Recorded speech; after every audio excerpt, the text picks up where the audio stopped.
You know that movie, 10 Things I Hate About You?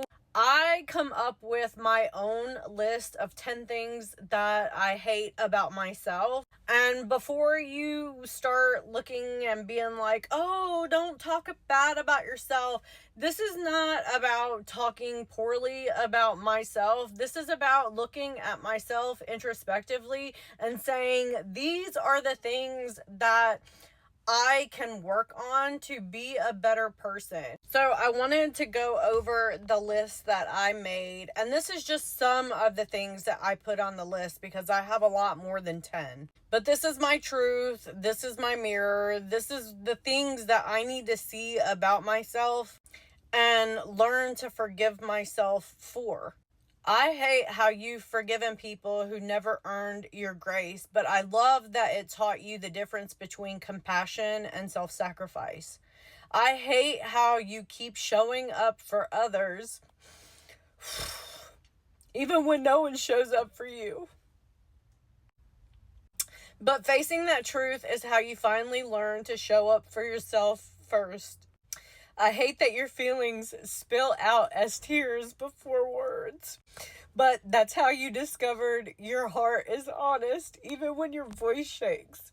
I hate that you lost yourself trying to be chosen. But seeing that clearly is how you reclaim your identity piece by piece. I hate that you've had to become so independent that you forgot how to also be soft.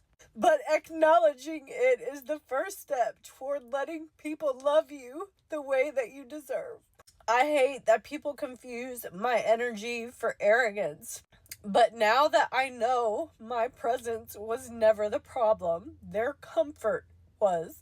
I hate that I've had to survive more than I've been able to live. But naming that truth is what really opens the door to living. I hate that nothing has ever felt good enough, but recognizing that wound is how you start measuring yourself with compassion instead of pressure. I hate all the time that I've wasted, the lessons that repeated, the pain people assumed that I never had, but admitting it all is how I've finally stopped running from my own story. I hate that I've never known real love, that I've sabotaged myself, and that boundaries feel like battlefields. But understanding those patterns is what frees myself from them. Here's what most people never want to show is that looking at the parts of yourself that you've been avoiding isn't punishment. It's liberation. When you confront your flaws, you stop being controlled by them. When you name your patterns out loud, you can finally break them. When you see your pain clearly, you stop mistaking it for identity. And when you meet the real you, the one underneath the survival mode, that's when love finally becomes possible, starting with loving yourself.